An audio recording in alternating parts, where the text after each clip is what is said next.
7 vintage trucks are outlasting every modern pickup ever built. One has 920,000 miles on the original engine. Another was bought for $500 and sold for $85,000. Meanwhile, brand new trucks are breaking down before 100,000 miles. These weren't built to impress, they were built to survive, and mechanics refuse to sell theirs. Here's why.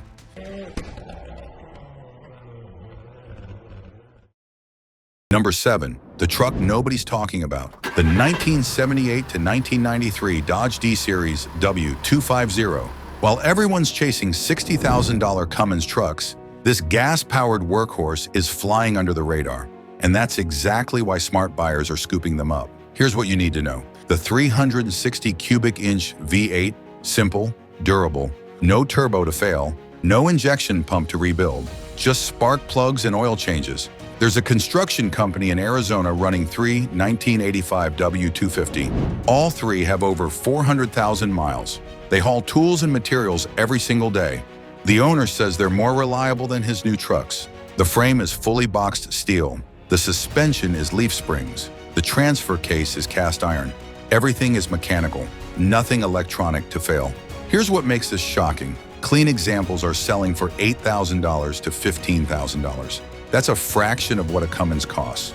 But mechanics know the secret. For most applications, the gas engine is just as reliable, and it's simpler, cheaper to maintain, easier to fix. One mechanic in Tennessee has a 1987 W250 with 520,000 miles. Original engine, original transmission. He uses it to tow his car trailer. Never had the engine apart. The guys who ignored these trucks thinking they were boring are now watching them disappear from the market. But here's the thing. The W250 is the value play. If you want something with more capability and legendary status, there's one truck that changed off-roading forever. Number 6. The truck that defined 1960s America. The 1960 to 1966 Chevrolet Apache. Clean lines, chrome bumpers, wraparound windshield, hooded headlights. It looks like a Norman Rockwell painting, but underneath that classic styling is serious durability. The 235 inline 6, one of the most reliable engines Chevrolet ever built. It's slow, makes 140 horsepower, but it will run for 300,000 miles on nothing but oil changes. There's a farmer in Iowa using his 1963 Apache. His father bought it new, 61 years ago, over 380,000 miles. Original engine, original transmission. He's replaced the clutch twice. That's it. The 283 and 327 V8s are legendary, the foundation of Chevrolet's small block legacy that continues today. The frame is steel, the body is steel, the bed is steel. Everything was built to last because planned obsolescence didn't exist yet. Here's what makes this shocking. A clean Apache that sold for $5,000 in 2005 is now worth $30,000 to $50,000. In 2024, a pristine 1966 Fleetside sold at Barrett-Jackson for $93,500. That's a 60-year-old truck selling for nearly 6 figures. And they're not just collector pieces, people are still using them. Daily drivers, work trucks, weekend cruisers. One guy in Florida sold his 1964 Apache in 1992 for $800. He needed the money. He found it on Bring a Trailer in 2023. It sold for $47,000. Same truck, same dent in the tailgate he put there in 1989. The Apache is beautiful and durable, but if you want the most popular vintage truck ever built, there's one that dominates every car show. Number 5. The truck you see everywhere. The 1967 to 1972 Chevrolet C10. This is the truck that defined an entire generation. And there's a reason it's at every car show, every cruise night, every classic truck gathering. It's not just nostalgia, it's engineering that modern manufacturers have abandoned.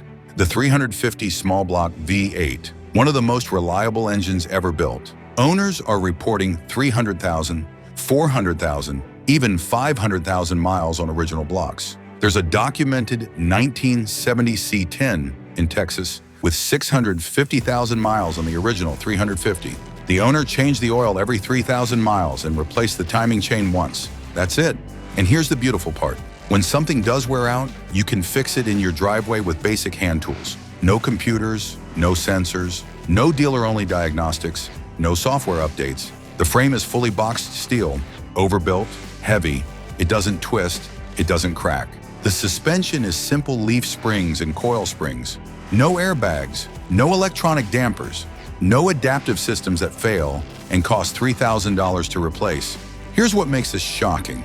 If you bought a clean C10 in 2010 for $8,000, that same truck today is worth $25,000 to $40,000. Some fully restored examples are selling for $60,000 or more.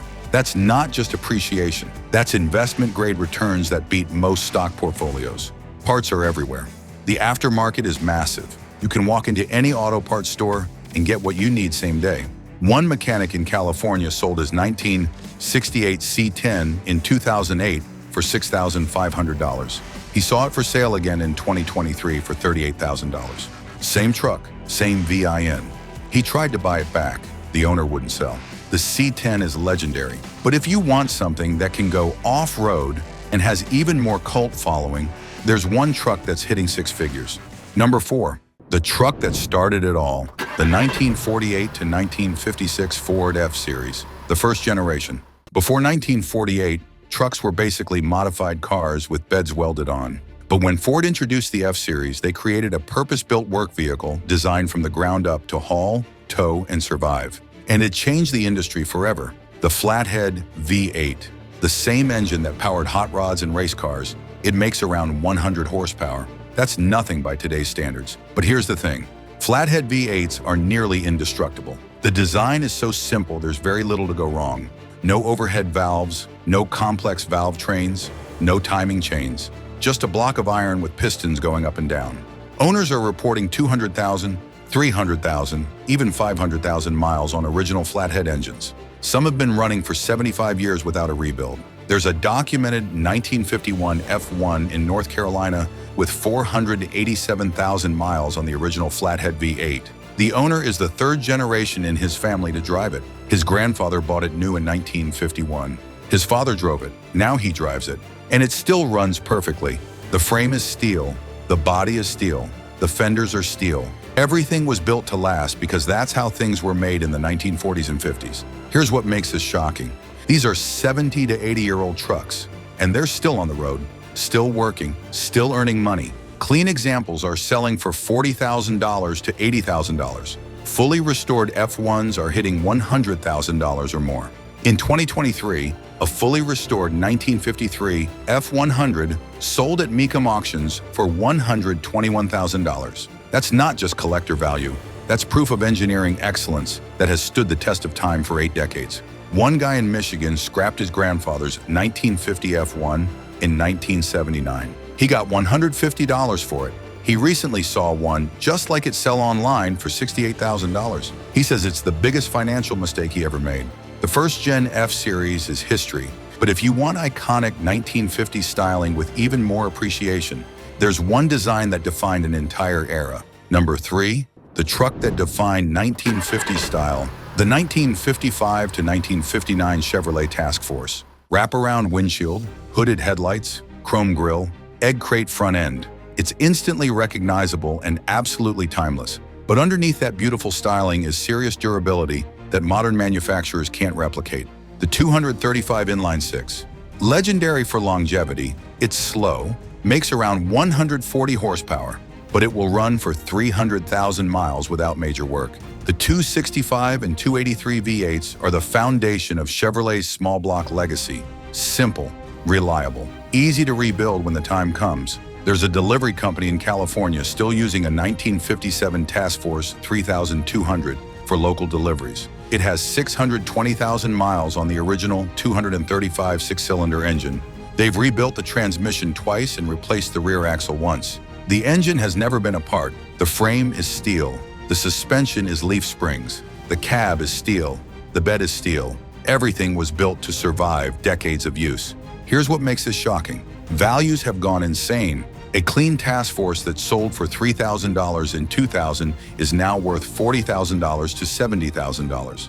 Fully restored examples are selling for $100,000 or more. In 2024, a pristine 1959 Apache Fleetside sold at Barrett-Jackson for $137,500. It was restored to Concours condition and looked better than the day it left the factory. And here's the crazy part. People are still using them, not just as show trucks, as actual work trucks. There are documented examples with over 500,000 miles. Some have been in the same family for 3 generations. Grandfather bought it new. Father drove it. Grandson is driving it now. That's not just durability, that's legacy. One mechanic in Texas has a 1956 Task Force 3100 that he bought in 1978 for $500. He's been offered $65,000 for it. He won't sell. He says it's the best truck he's ever owned and he'll never find another one like it. The Task Force is iconic, but if you want a truck with even more off-road capability and cult following, there's one that's become the holy grail. Number 2, the truck that became a legend. The 1973 to 1979 Ford F-250 Highboy 4x4. The term Highboy refers to the factory four-wheel drive system that sat higher than later models. No drop brackets, no lowered stance, just pure, tall, aggressive capability straight from the factory. And it changed off-roading forever. The 460 big block V8. It's not efficient, it drinks fuel like a battleship, but it will pull a house off its foundation without complaining. There's a rancher in Montana who's been using his 1977 F-250 Highboy with the 460 engine since he bought it new. 47 years, over 480,000 miles. Original engine, original transmission. He's replaced the clutch 3 times and rebuilt the front axle once, that's it. The Dana 44 front axle and Dana 60 rear axle are bulletproof. These are the same axles used in heavy-duty commercial trucks and military vehicles. In a pickup, they're nearly indestructible. The frame is fully boxed as steel that can handle abuse that would bend modern trucks in half. Here's what makes this shocking. Highboys have become one of the most sought-after vintage trucks in America. Clean examples are selling for $40,000 to $70,000. Fully restored Highboys are hitting $100,000 or more. In 2023, a fully restored 1979 F-250 Highboy sold at auction for $132,000. It had 38,000 original miles and was in museum-quality condition. But even rough examples with 200,000 miles are selling for $25,000 to $35,000. Why? Because they're still working, still towing, still going off-road, and they're doing it with style and presence that modern trucks can't replicate. The stance alone is iconic. The tall ride height, the aggressive front end, the simple, honest design. It looks like a truck should look. Mechanics who own these trucks refuse to sell them. They know what they've got, a truck that was overbuilt from the factory and has proven itself for 5 decades. One guy in Oregon sold his 1976 Highboy in 1998 for $2,800. He recently found it listed online for $52,000. He called the seller and offered $60,000 cash. The seller said no. The Highboy is the holy grail, but there's one truck that mechanics keep for themselves, the one they never sell, and it's not what you think. Number 1, the truck mechanics keep for themselves. The 1967 to 1972 GMC K series, especially the C2 500 heavy-duty models. This might surprise you, but here's why this truck is number 1. While everyone was buying Chevrolet trucks, GMC was building them better, and mechanics knew it. GMC was the professional-grade division, and they meant it. This wasn't just marketing, it was engineering philosophy. Standard equipment on a GMC was optional on Chevrolet. Heavier-duty suspensions, bigger radiators, stronger rear axles, upgraded electrical systems, better cooling systems. These trucks came with the same engines as Chevrolet, the 250 inline-6, the 307, 350, or 402 V8, but in GMC applications, they were tuned for torque and durability, not peak horsepower or fuel economy. The cooling systems were oversized. The electrical systems were heavy-duty. Even the alternators were higher output than Chevrolet equivalents. The C2500 models came with heavy-duty frames, heavy-duty axles, and heavy-duty everything. They were built to work hard every single day for decades, and they're still working today. Here's what makes this truck number 1. These are the trucks mechanics keep for themselves, not the Chevrolets, the GMCs. Why? Because they were overbuilt from the factory. Everything is just a little bit stronger, a little bit heavier, a little bit better. And because of that, they last longer than anything else on this list. There are documented examples of GMC C 2500 trucks with over 600,000 miles. Some have crossed 800,000 miles. One in Alaska has over 920,000 miles on the original 350 engine and TH400 transmission. Let me repeat that, 920,000 miles. Original engine, original transmission. That's not luck. That's engineering excellence. Values are climbing fast. Clean examples are selling for $25,000 to $45,000. Fully restored GMCs are hitting $60,000 or more. And unlike Chevrolets, GMCs are still undervalued. Smart buyers are scooping them up before the market catches on. Here's the secret mechanics know. When you see an old mechanic with a vintage truck in his garage that he refuses to sell no matter what you offer, 9 times out of 10, it's a GMC. Because they know. They've worked on thousands of trucks. They've seen what lasts and what doesn't. And when they're spending their own money, they choose GMC. One mechanic in Colorado sold his 1970 GMC C 2500 in 1995 for $1,800. He found it for sale in 2024 for $42,000. Same truck, same dent in the door. He tried to buy it back. The owner laughed and said no. That's the GMC difference. Once you know, you never let go. 7 trucks that mechanics refuse to sell. Every one of them has outlasted modern trucks, appreciated faster than the stock market, and proven that planned obsolescence is a choice, not a requirement. If you own one of these, you're not just driving a truck. You're holding an appreciating asset that will outlive you. And if you don't own one yet, the question is, which one are you hunting for? Drop a comment. Next week, we're exposing the Toyota Daihatsu He-Jet myth everyone believes, but nobody's tested. Subscribe because we're just getting started. Thanks for watching.